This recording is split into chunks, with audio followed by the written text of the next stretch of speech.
Hello, everyone. My name is Monica Gleberman, and you're listening to Silence on Set podcast.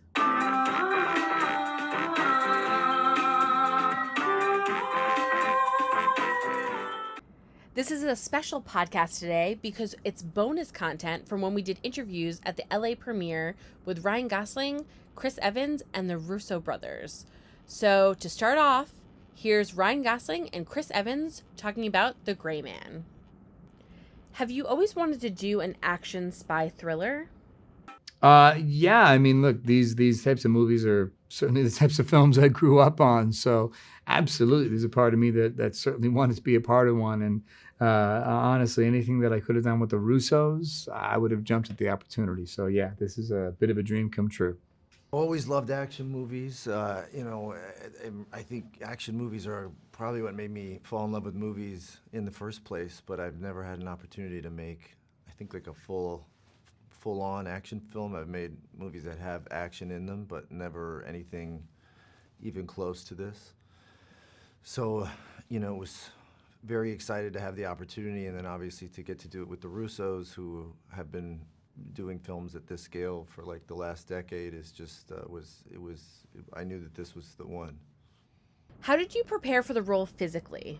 I mean, there was some, physical training just in terms of preparing for a stunt movie. Whenever you're about to do an action film, you got to make sure your body is limber, and you want to make sure you can touch your toes and you're not going to pull anything.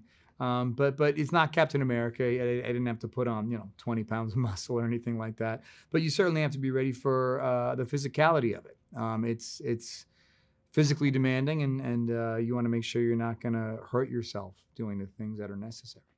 It's just we were very fortunate on this film to have this advisor named Chili Palmer, who was an ex-Delta Force officer. He's about as close to the real Gray Man as you could get. And he really was there, for training and also just mindset, sort of so many ideas, details that made their way into the film, small things, the Skittles, everything. It's all came from Chili. So I just tried to stay as close as I could to him and take his advice.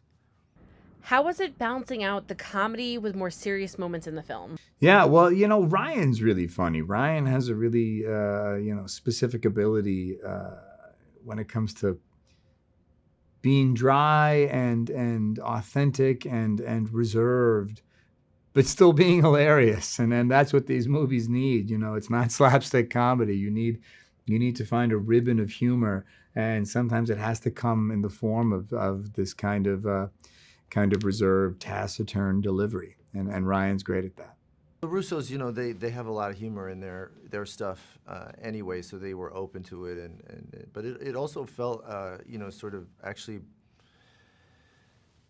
authentic in some way, because I think when you meet people who have really trying, difficult jobs, a lot of the time they have a sort of gallows humor. There's you have to kind of laugh to keep from crying type of thing, and certainly we had this advisor on the film, Chili Palmer, and he had a great sense of humor, and so the humor was, obviously made the film entertaining. It was fun for us to be able to have access to that gear in the movie, but it also felt like it was sort of organic to the world, and probably one of my favorite parts of this character. It just, he's constantly at a disadvantage throughout the entire film, and and a lot of times the fact that he could find something funny about the situation was a way for him to gain an advantage, or at least gain the first bit of leverage that he needed in order to sort of turn the tides. What was it like working with each other? I mean, it's great. He's incredibly committed, and in a weird way, it's kind of that reminder on set of what you're doing. When someone around you is as invested as he is, it's kind of a refreshing recalibration of your approach to your job. You look around and you can't help but be grateful for where you are and what you're doing, and that you get to work with people who are as talented as they are. And you want to make sure you're putting as much of yourself into the job as everyone else is. And he's given all of himself, so you want to make sure you're doing the same. Oh yeah, working with Chris was great. You know, he did such a great job with this character, and you know, he's such a big part of the film. You know, when I saw what he was doing, I just thought, you know, I knew that that the film was going to be really fun, and you know, he's, you know, along with the Russos, they've been making these kind of films for, you know, they have such a great track record in terms of the films that they've been making that are like this, and this being my first film of this nature, it was, you know, you couldn't ask for better partners. What do you want the audience to take away from the movie? So funny, you had this impulse to try and flower the answer up. I hope they like it. That's it, the end. I hope you like it. Please like it. Like it. It's good. You know, I just think the film is a lot of fun. You know, I think a lot of us made the film because we just wanted to have some fun, and you know, the film is a great. You know, there's so much hard work and craftsmanship went into the film. You know, I don't think I realized exactly how much work went into these types of films. You know, especially like from an action standpoint, it just was amazing, the sort of the level of craftsmanship involved from all the different departments to create these kind of, you know, epic escapes in these sequences. And you know, there's like 9 huge action sequences in the film. It's nonstop, it's relentless, it's a lot of fun, and I hope the audience just sort of gets to escape for a little while. And now here's Anthony and Joe Russo, the directors of the film. What made you want to turn The Gray Man into a movie? When we first read the book, we just loved what a great thrill ride it was. It was incredibly propulsive with really inventive action set pieces, very grounded, very modern. Tell them that Mark Greaney had done a ton of research, and we loved the lead character, the Gray Man. We just found this, you know, the spy of all spies, this character who moves in and out of the shadows, has no name, has no identity, is, you know, has been plucked from the prison system and converted into an asset for the CIA. We just found it all very alluring and interesting. Why was Ryan Gosling the perfect person to play the Gray Man?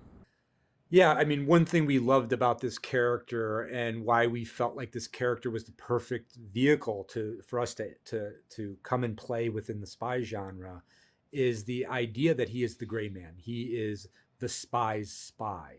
If all spies are secretive and unknowable, he is triply that. And so this is a character who moves through life in a very controlled way, a very secretive way, a very disciplined way. You know, he doesn't waste any energy if he doesn't have to, because he's saving it for when he does. This is a very specific type of character. And the thing about Ryan Gosling is he is a master of minimalism. He is so uniquely capable of conveying a very rich and complex and fascinating inner life by doing very little as an actor. And it's fascinating to watch. He can still be charismatic while being very simple. And it was perfect for us. Once we started thinking about him as the character, it just felt like the perfect marriage between actor and character. What was the process like of having Chris Evans playing a villain? Yeah. Chris, you know, when we were working with Chris Evans on Infinity War and Avengers Endgame, we were talking behind the scenes, just, you know, off camera about what it was he was looking forward to doing next. And he said that you know, he felt very comfortable where he was in his career. He'd had a lot of success with Marvel. And he thought it afforded him opportunities moving forward to just take as many risks as he could. And so we immediately thought of him for the villain role in The Gray Man. And we wrote the role up for him. We really, you know, worked with him over about a 2-year period, developing the character and creating this really eccentric, insane villain who just loved being an asshole. How was it balancing out the comedy with more serious moments in the film? Yeah, look, at balancing comedy with action is very important. And Joe and I, like, look, our favorite movies are movies that give you a very complete experience when you go to see them. They're movies that make you laugh, make you cry, they scare you, they make you think, they excite you, etc.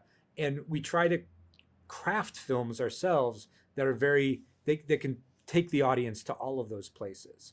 So action and comedy make a great complement, because the two things are doing something very different for you when you watch it. The action can be very tense and complicated and give you sort of push you in the emotional space of those kinds of emotions, where comedy can be a great release. And we love sort of shifting gears as we move through a movie, so that the audience is never quite sure what's going to happen next in terms of where the movie goes on a tonal level.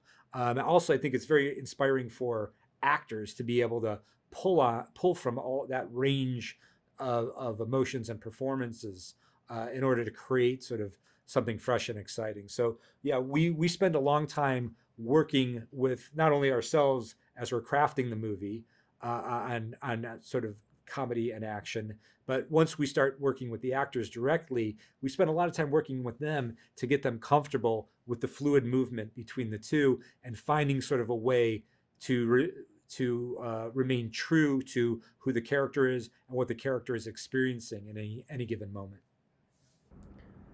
What went into the significant action sequences in the film? When you're working on an action sequence in a movie of this scale, it could take you up to a year to conceive the sequence. It's an incredible amount of training from the actors, from your stunt team. It involves previs teams. It involves storyboard artists, your VFX team. So there's thousands of people working all to create, one of the sequences in The Gray Man, and there are 9 of them. So it really was a Herculean undertaking. And the way that Anthony and I work when we're shooting action sequences, even though we prepare them meticulously, if we discover something on the day, or we cut the footage together and we come up with a new idea or something that we think may even be more compelling than what we've done, we'll do it again.